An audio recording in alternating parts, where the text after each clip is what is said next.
we just had to have one of the worst episodes of the season as the finale of this marathon. Seriously.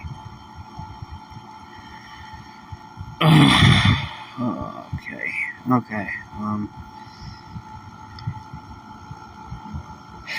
How do I even tackle this? Welcome back to Animation Station. Welcome to the finale of SpongeBob 7 Rock Bottom. Welcome to a piece of trash that definitely belongs in Rock Bottom. Big Sister Sam. One of the worst of what Mr. Enter calls the Patrick's a Prick episodes. That we've actually had a fair few of this season alongside the Squidward torture porns. So, what is there to know about this episode? Well, that's a frustrating, tedious pile of absolute dog crap, for one. And for two, it's just not even funny. It's just frustrating. Also, I know that this show doesn't care about canon, like, at all, but Patrick doesn't have a sister. So, this is an episode about his sister's visit. Now, let's just ignore that, because that is literally the least of this episode's problems. This episode is all about Patrick's sister coming over to see him, and she is a literal, giant, dumber, stupider, and stronger version of Patrick. And she starts doing all these things that are not okay.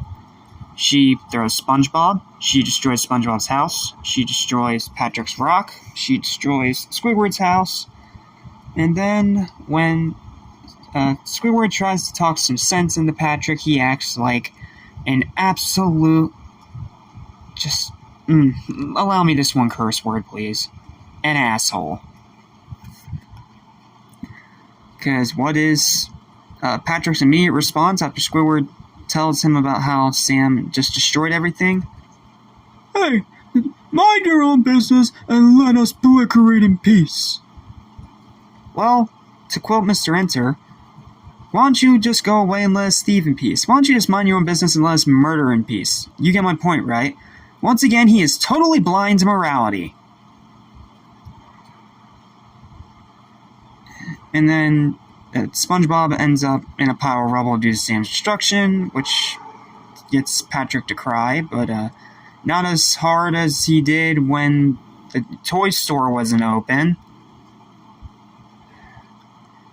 And the sister finally leaves. And then the episode just ends. It's irredeemable, it's tedious, it's boring, it's annoying, and it is extremely, extremely agitating. This is one of those episodes that I just can never watch again. I can't. If I even tried, I would break my monitor. This episode is that frustrating and that terrible. And that is why its final verdict is our 5th and final 0 out of 10. Garbage. Absolute garbage that no one should ever subject themselves to. Okay, it's done. And now with that, I now have to talk about that episode again. So, now let's end this overall marathon on a positive note. Because the episode that this is attached to just happens to be one of the best of the entire season. And arguably one of the best of post-movie SpongeBob. Let's talk about perfect chemistry. This marathon has been rough. 5 zeros, a whole lot of trash, a whole lot of bad, a whole lot of terrible. But here's its silver lining. We get to end it with a great episode. And not just any great episode, but one of the greatest in post-movie SpongeBob.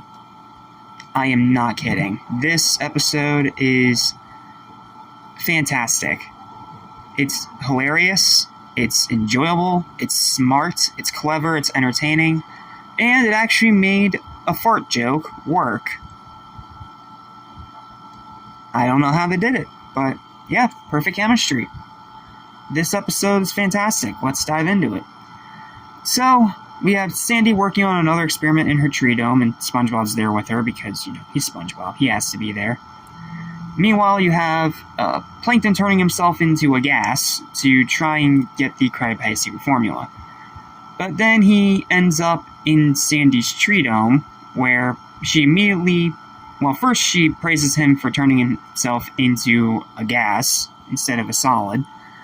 And then, after freezing him in the freezer, turning him into a block of ice, the two of them decide to work together to try and get this nut transporter to work, and Plankton obviously has ulterior motives and wants to use it to steal the Krabby Patty secret formula. And of course, SpongeBob gets to be the test monkey. And the rest of the episode is multiple different parts of SpongeBob getting teleported right around Squidward to get him to scream of fright every single time. And every time that they bring SpongeBob's parts back, it leaves with a smell and a fart noise. Usually that'd be seen as cringe, but something about it in this episode, it just works. Like, it is genuinely hilarious. From SpongeBob's eyes to SpongeBob's mouth to his arm, if I'm not mistaken, but it just keeps going and going, and then Mr. Krabs just turns up his radio and ignores him. And then when they finally get it working, Plankton turns on them, as expected, but Sandy is actually clever in this episode because she knew that he was going to double-cross her. So he ends up in the Krusty Krab with the secret formula, but the problem is that he ends up in the secret formula bottle in the safe, and the actual formula is nowhere to be seen.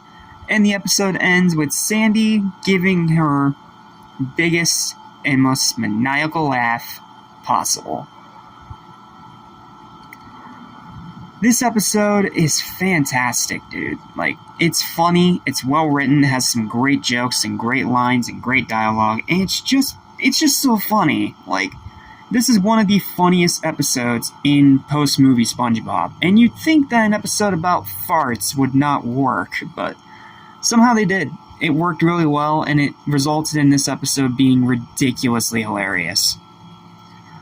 So, what are the highlights? I have a fair few of them. First one is when Plankton gets frozen into a big ice block by Sandy.